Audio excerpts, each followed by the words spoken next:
অমানবিক এবং অপরিকল্পিত এসআইআর, এই এসআইআরটা স্থগিত করা উচিত। চিঠি মুখ্যমন্ত্রী মমতা বন্দ্যোপাধ্যায়ের, পাল্টা চিঠি শুভেন্দু অধিকারীর। তবে এ রাজ্যে এসআইআরের ভবিষ্যৎটা কি? রাজ্যের শাসক দল, প্রধান বিরোধী দল যেভাবে কাদাচুরি করছে এসআইআর নিয়ে, স্বাভাবিকভাবে প্রশ্ন ওঠে যে এসআইআরের ভবিষ্যৎটা কি? এ রাজ্যে এসআইআরের পর আদৌ নির্বাচন হবে তো?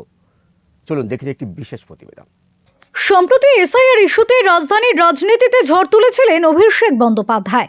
একেবারে দিল্লিতে দাঁড়িয়ে কমিশনকে নিশানা করে বলেন, ইতিমধ্যেই প্রকাশিত খসড়া তালিকা মানে না তৃণমূল। এবার মুখ্য নির্বাচনী আধিকারিক জ্ঞানেশ কুমারকে চিঠি মুখ্যমন্ত্রী মমতা বন্দ্যোপাধ্যায়ের। কমিশনের বিরুদ্ধে অপরিকল্পিত ত্রুটিপূর্ণ এসআইআর করার অভিযোগ করেছেন তিনি। রাজ্যের দাবি না মানলে এসআইআর প্রক্রিয়া স্থগিতের দাবি জানিয়েছেন মুখ্যমন্ত্রী। আর এসআইআর এর ব্যাপারে আমি সবাইকে বলবো, ভুল ভাল করছে ইলেকশন কমিশন। জীবিতদের মৃত দেখাচ্ছে, বয়োজ্যেষ্ঠদের নাকে নল পরিয়ে নিয়ে যাচ্ছে, এবং যেসব অ্যাপ করেছেন বিজেপির আইটি সেলকে দিয়ে, সেগুলো ইললিগাল, আনকনস্টিটিউশনাল, আনডেমোক্রেটিক। এভাবে চলতে পারে না। আপনাদের বলবো, আপনারাই ক্রস চেক করুন এবং আপনারা মানুষের পাশে দাঁড়ান। আমার পাশে দাঁড়ানোর দরকার নেই। এবার তার পাল্টা চিঠি দিয়েছেন রাজ্যের বিধানসভার বিরোধী দলনেতা শুভেন্দু অধিকারীও। মুখ্যমন্ত্রীর বিরুদ্ধে মিথ্যাচারের অভিযোগ তুলেছেন বিরোধী দলনেতা। তার অভিযোগ, ভোটের জন্য ভুয়ো ভোটারদের সুরক্ষা দিচ্ছে তৃণমূল। মমতা বন্দ্যোপাধ্যায় আতঙ্কিত হয়ে পড়েছেন। এসআইআর স্থগিত করতে চেয়ে যে চিঠি লিখেছেন মুখ্যমন্ত্রী, তাতেই প্রমাণ মিলেছে। প্রকাশ্যে তার নেত্রী বলেছিলেন মুখ্যমন্ত্রী হিসেবে, আমি আপনাদের কাগজ বানিয়ে দেব। আমার কথা নয়, মাননীয় মুখ্যমন্ত্রীর কথা। হ্যাঁ কি না বলুন? কয়েকদিন আগে বলেছেন, আমি আপনাদেরকে কাগজ বানিয়ে দেব। কাগজ বানানোটা কেমন? 65 বছরের বৃদ্ধকে বার্থ সার্টিফিকেট দেওয়া। তৃণমূল আর তৃণমূলের প্যাক করতে থাকুন। পঞ্চনামা কেন, 500 নামাও করতে থাকুন, লাভ কিছু হইব না। চোর একদম কট হ্যান্ড ধরা পড়েছে। এদেরকে 14 ফেব্রুয়ারির পরে বলতে হবে, এই ভোটার লিস্টে নির্বাচনে আমরা যাব না। তো 7,6,00,000 এসছে ড্রাফট লিস্টে, 58 লাখ বাদ গেছে, বাকিটা 15 ফেব্রুয়ারি বলবো। র্যাম্পে হাঁটা 3 মৃত ভোটার জীবিত। 3 মৃত ভোটারকে মঞ্চে তুলেছিলেন তৃণমূলের সর্বভারতীয় সাধারণ সম্পাদক অভিষেক বন্দ্যোপাধ্যায়। ওই ঘটনায় রিপোর্ট চেয়েছিল নির্বাচন কমিশন। কমিশন সূত্রে খবর, ওই 3 জনের মধ্যে 2 জনের অনিচ্ছাকৃতভাবে ভুল হয়েছে বলে জানিয়েছেন বিএলও। রিপোর্ট দিয়ে জানিয়েছেন ইআরও। আর একজনের ক্ষেত্রে বিষয়টিকে ভুল হিসেবেই ধরা হয়েছে। কমিশন সূত্রে খবর, মনিরুল মোল্লা এবং হরেকৃষ্ণ গিরির ক্ষেত্রে বুথে তৈরি বাদের তালিকা নাম ছিল না। পরে ওয়েবসাইটে তার নাম দেখা যায়। ওই ঘটনাটি নজরে আসার পরে মনিরুল এবং হরেকৃষ্ণের বাড়িতে যান বিএলও। ফর্ম 6 পূরণ করে নতুন করে নাম তোলার আবেদন করা হয়েছে। কমিশনের এক আধিকারিকের বক্তব্য, অভিষেকের সভার অনেক আগেই ওই 2 ভোটারের ফর্ম 6 করা হয়েছে। মঙ্গলবার ফের এসআইআর নিয়ে কমিশনকে খোঁচা দিয়েছেন অভিষেক বন্দ্যোপাধ্যায়। আগামী নির্বাচনে বিজেপির রাজনৈতিক ভবিষ্যৎ বন্ধ করে এদেরকে ঝেঁটিয়ে যে কটা ছাইপাস পড়ে আছে বিদায় দিতে হবে। এসআইআর করে যারা আপনাকে কষ্ট দিয়ে, মানসিক শারীরিক অত্যাচার করে, গরিব মানুষ, বয়োজ্যেষ্ঠ প্রবীণ নাগরিকদের হিয়ারিং এ ডেকে পাঠাচ্ছে, বীরভূম তার বিরুদ্ধে জবাব দেবে কি জবাব দেবে না?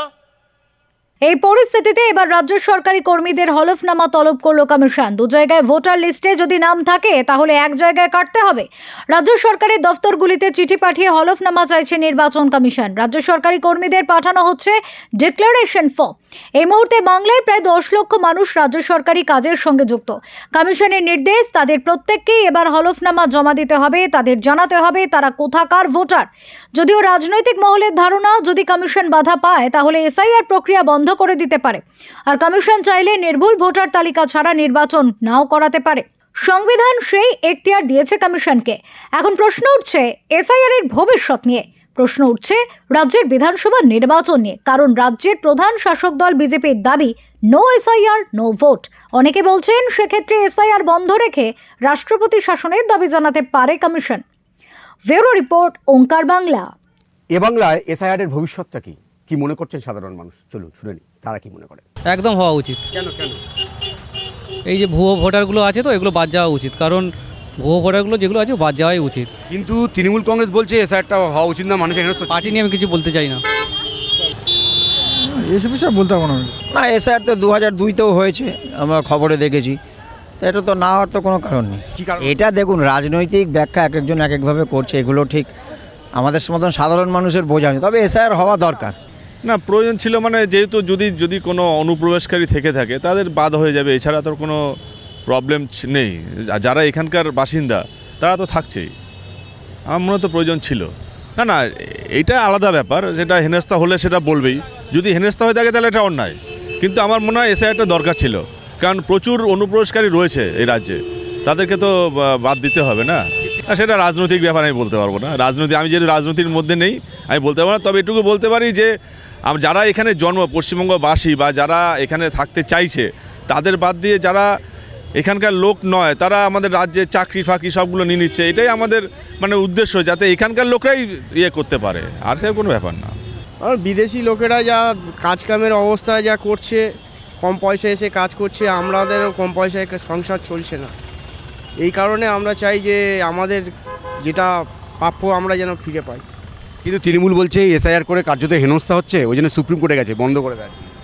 ও ভুল বলছে, ওটা ঠিক বলছে না। আমরা স্থানীয় লোকেরা কাজ পাচ্ছি না। না, তৃণমূল কেন বাধা দিচ্ছে কি মনে হয়?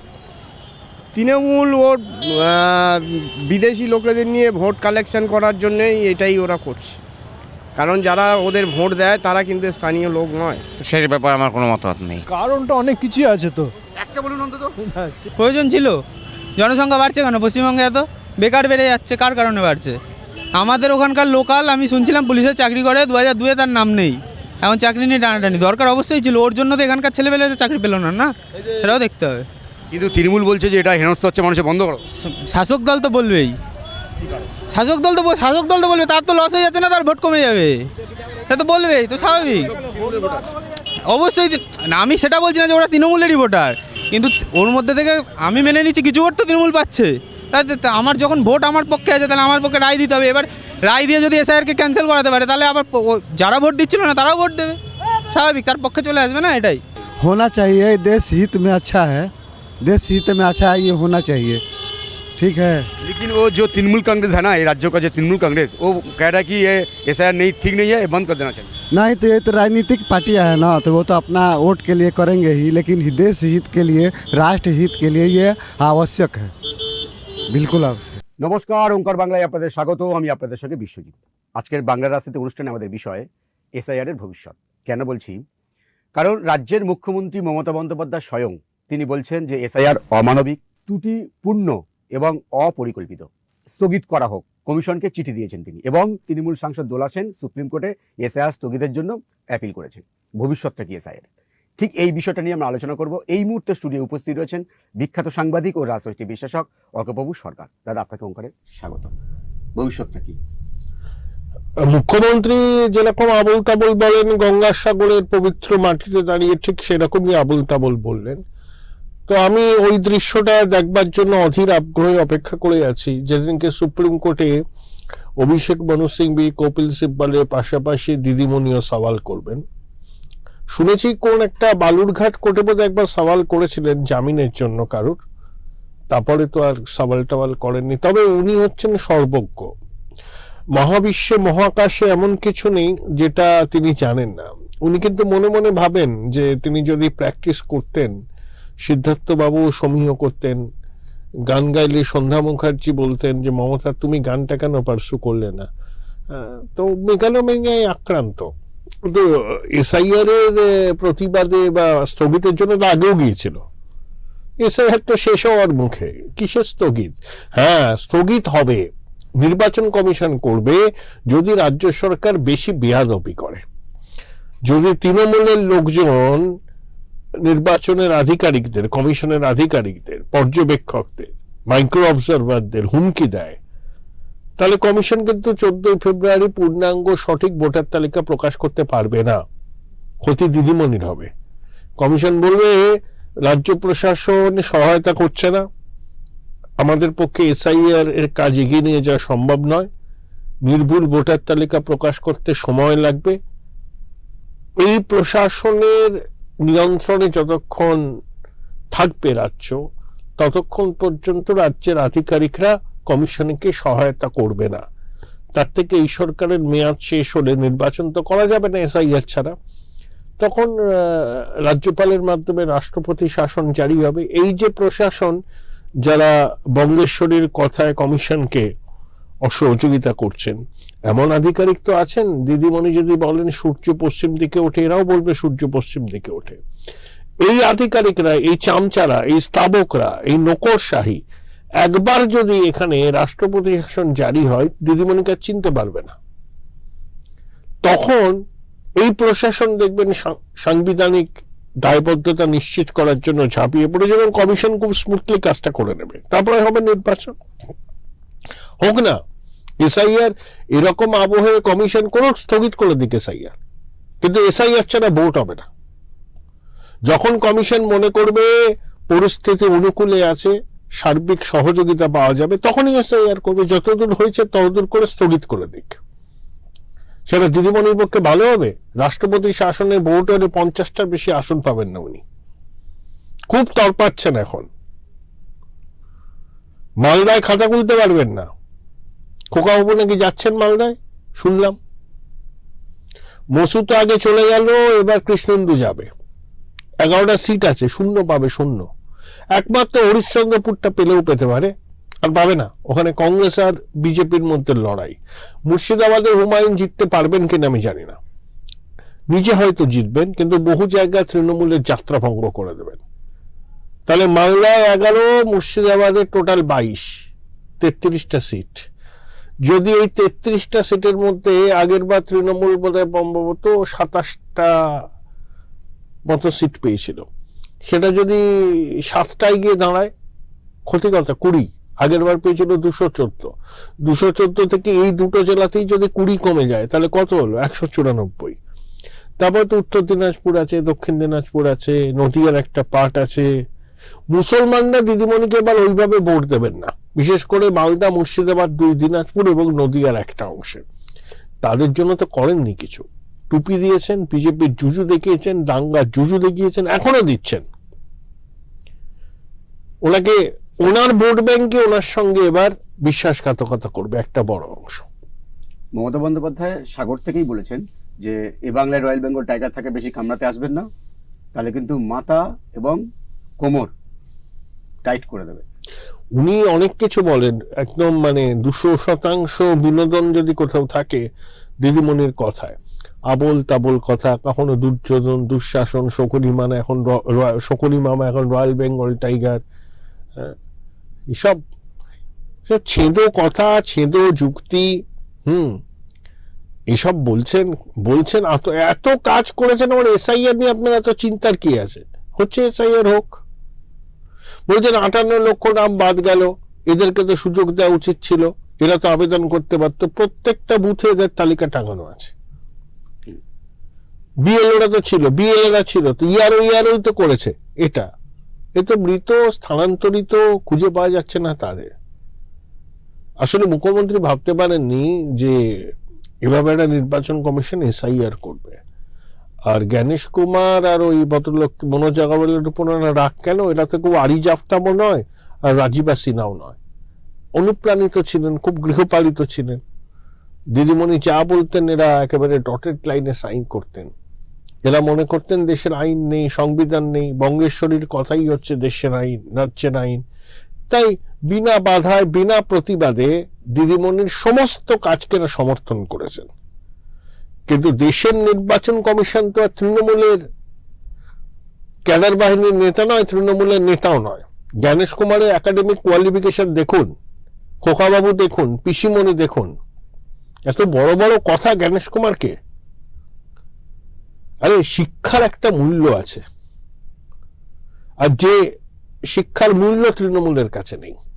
নাহলে চাকরি কেউ বিক্রি করে, শিক্ষকদের চাকরি, তাও বড় বড় মুখে কথা, বিন্দুমাত্র লজ্জা নেই। কিন্তু ওরা বলছে বাম আমলে হয়েছে, সেটা আমরা কন্টিনিউ করেছি। বাম আমলে তো সেই জন্য বামেদের সরিয়েছিল মানুষ। বাম আমলে এরকম চুরি হয়নি। এসএসসি কখনো কখনো বছরে 2বার করে হতো, কেউ আদালতে যেত না। এরা কিছু করতে পারেনি, মানুষ কিন্তু এবার জবাব দেবে। দাদা, চলতি মাসের শেষের দিকে কিন্তু রাজীব কুমারের মেয়াদ শেষ হচ্ছে, আবার মেয়াদ বাড়ানোর জন্য কেন্দ্রের কাছে গিয়েছিল রাজ্য। কি কারণ হতে পারে? রাজীব কুমারকে কেন ধরে রাখতে চাইছে? তাই না, ডিজি শেষ পর্যন্ত নতুন নিয়োগ হবে কিনা, কারণ ইউপিএসসি অনেক কিছু প্রশ্ন তুলেছে, বলেছে সুপ্রিম কোর্টে যেতে রাজ্যকে। হ্যাঁ, নামের তালিকাটা ঠিকঠাক সময় পাঠানি, এটা প্রশাসনিক জটিলতা আছে। তবে রাজীব কুমার খুব নির্ভীক অফিসার, জানি না ওনার মতো শিক্ষিত, টেক স্যাভি এবং পুলিশের নিচের মহলে রাজীব কুমারের জনপ্রিয়তা প্রশ্নাতীত। পুলিশ কর্মীদের সুখ দুঃখের খোঁজ খবর রাখেন। তিনি কেন এতটা অনুপ্রাণিত হয়ে গেলেন, এটাই একটা বড় প্রশ্ন। উনি কিন্তু যে কোনো ফোর্সের অ্যাসেট। ওনাকে শোকজ করেছিল, হয়তো এগুলো লোক দেখানো, কিন্তু রাজীব কুমার দিদিমণির জন্য যা করেছেন ও সামনে আসবে একদিন না একদিন। তাই দিদিমণিরও কিছু বাধ্যবাধকতা আছে যে কোনো মূল্যে রাজীব কুমারকে রেখে দেওয়ার, কিন্তু মনে হয় না সেটা তিনি পারবেন। অভিষেক বন্দ্যোপাধ্যায় আজকে যাওয়ার কথা ছিল বীরভূমে, বেহালা থেকে উড়ান ধরার কথা ছিল, কিন্তু উনি অনুমতি পেলেন না। এর মধ্যে উনি বিজেপির আইটি সেলকে দেখছেন। বিজেপির আইটি সেল কি করবে? আর মুখ্যমন্ত্রী তো যেতে চেয়েছিলেন বনগানা চাঁদপাড়ায়, তো হেলিকপ্টার ওঠেনি। তো স্নেহাশিসকে জবাব দিতে হবে। সে হেলিকপ্টারের যে সংস্থা থেকে এনেছে তারা বিমা প্রিমিয়াম দেয়নি সেবার, সেই জন্য টেকনিক্যালি আটকে গেছে। তো রাজ্যের পরিবহন মন্ত্রী ভাইপোর ঘনিষ্ঠ, তো এগুলো তো তদারকি করার দরকার। ভাইপো যখন যাবে একেবারে গৃহবৃত্তের মতো, তারা একদিন আগে থেকে চলে যাবে, ওখানে ক্যাম্প করে থাকবে। কোকাবাবুর হেলিকপ্টার ওড়ার যেন কোনো বাধা না হয়, 48 ঘন্টা আগে থেকে সমস্ত ক্লিয়ার করে রাখবে। সে তো করেনি, দিদিমণির সময় করেনি। এবার ও তো এখন, কোকাবাবু তো প্রচার সর্বস্ব, কিভাবে গুছিয়ে মিথ্যা কথা বলতে হয় এদের কাছ থেকে শেখা যায়। অন্তঃসার শূন্য, শুধু বৈভবের আস্ফালন। আর বারুইপুরের মহিলারা জায়গায় গেছে, কয়েক কোটি টাকা খরচা করে স্টেজ বানিয়েছে। আলিপুরদুয়ারে গেছে, চা শ্রমিকরা কত কষ্টের মধ্যে থাকে। দিদিমণি প্রতিশ্রুতি দিয়েছিলেন ক্রেশ বানাবেন, স্কুল বাস হবে, কিছু হয়েছে? কিচ্ছু হয়নি। সেখানে গিয়ে ওই রকম স্টেজে ওই রকম বড় বড় কথা, হাবভাব কি? হাবভাব হচ্ছে ওই রাষ্ট্র, ওই সব, ওই পার্টি। পশ্চিমবাংলার মানুষ রাজনেতাদের না এই বৈভবকে কোনো দিন সমর্থন করেনি। পশ্চিমবঙ্গের ইতিহাসে মমতা বন্দ্যোপাধ্যায় এরকম নন। এখন তার কিছু পরিবর্তন হয়েছে, কিন্তু কোনোদিন তিনি এরকম বৈভবের আস্ফালন করতেন না। আর যে বালকটি পিসিমণির আলোয় আলোকিত, নিজের ক্যারিশমায় একটা ওয়ার্ড জেতাতে পারবে না। 4000 পুলিশ, আইপ্যাক আর পিসিমণির আশীর্বাদ, এটাকে সম্বল করে সে ভাবছে সে বাংলার নেতা। কোনো কাণ্ডজ্ঞান সম্পন্ন লোক বারবার যারা জনদেবতার কথা বলে, যারা মানুষের সমর্থন আশীর্বাদ নিতে যায়, তারা কখনো এই বৈভবের আস্ফালন করে না। সামান্যতম বোধ, বুদ্ধি, বিচার থাকলে, পশ্চিমবঙ্গের মানুষের পালস বোঝার ক্ষমতা থাকলে, কখনো বৈভবের আস্ফালন কোনো রাজনীতিবিদ করা উচিত নয়। কেউ করেনও না, দিদিমণিও করেন না, কিন্তু এ করে। কারণ এ মনে করে এটা ওর পৈতৃক জমিদারি, এমনি করেই যায় দিন যাক না। এমন হাবভাব, আমি যাব দিল্লিতে, তুমি গিয়ে কি করবে? যতবার যাবে খালি হাতে ফিরতে হবে, আর বেরিয়ে এসেই হাত নেড়ে আঙুল তুলে একে চ্যালেঞ্জ, ওকে চ্যালেঞ্জ, কিচ্ছু লাভ হবে না। খোকাবাবুর কোনো চ্যালেঞ্জকেও কমিশন গুরুত্ব দেয় না, আর পিসিমণির এই চিঠিকেও বোধহয় কমিশন ডাস্টবিনে ফেলে দিয়েছে। চলতি মাসে প্রধানমন্ত্রী নরেন্দ্র মোদী বঙ্গ সফরে আসছে দুদিনের। শোনা যাচ্ছে যে ওনার হাওড়ার সভার কথা ছিল, সেটা পরিবর্তন হয়ে সিঙ্গুরে করা হচ্ছে। আবার কি 26-এ সিঙ্গুর?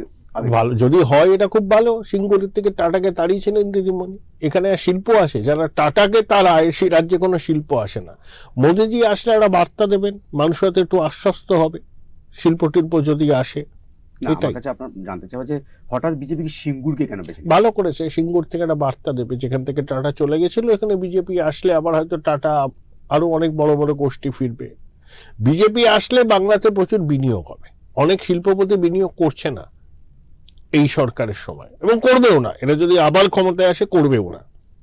না, তৃণমূল তো বলছে এটা বিজেপি করতে দিচ্ছে না, তাই শিল্পপতিদের। কে করতে দিচ্ছে না সেটা পরের কথা, বাংলার মানুষ কিন্তু পাচ্ছে না। হ্যাঁ, বিজেপি হয়তো করতে দিচ্ছে না, আটকে দিচ্ছে। আর শিল্পপতিরাও কেন্দ্রীয় সরকারের মনোভাবটা বুঝেই বিনিয়োগ করে। তাহলে আসামে যাচ্ছে, উড়িষ্যায় যাচ্ছে, পশ্চিমবঙ্গে আসে না কেন? আসবেও না। যতক্ষণ এই সরকার থাকবে আরো শুকিয়ে যাবে বিনিয়োগের মানচিত্রে। পশ্চিমবঙ্গ এবার শেষ দিকে গিয়ে দাঁড়াবে। যদি নির্বাচন কমিশন এসআইআর প্রক্রিয়া করতে বাধা পায়, তাহলে কিন্তু নির্বাচন কমিশন রাষ্ট্রপতি শাসন জারি করে এসআইআর প্রক্রিয়া সম্পন্ন করতে পারে। সেক্ষেত্রে তৃণমূল কংগ্রেসের কিন্তু অনেক বড় ক্ষতি হবে। মন্তব্য অর্কবাবু সরকারের। আলোচনা আপাতত এই পর্যন্ত। অন্যান্য খবরের জন্য চোখ রাখুন ওঙ্কার বাংলায়। নমস্কার।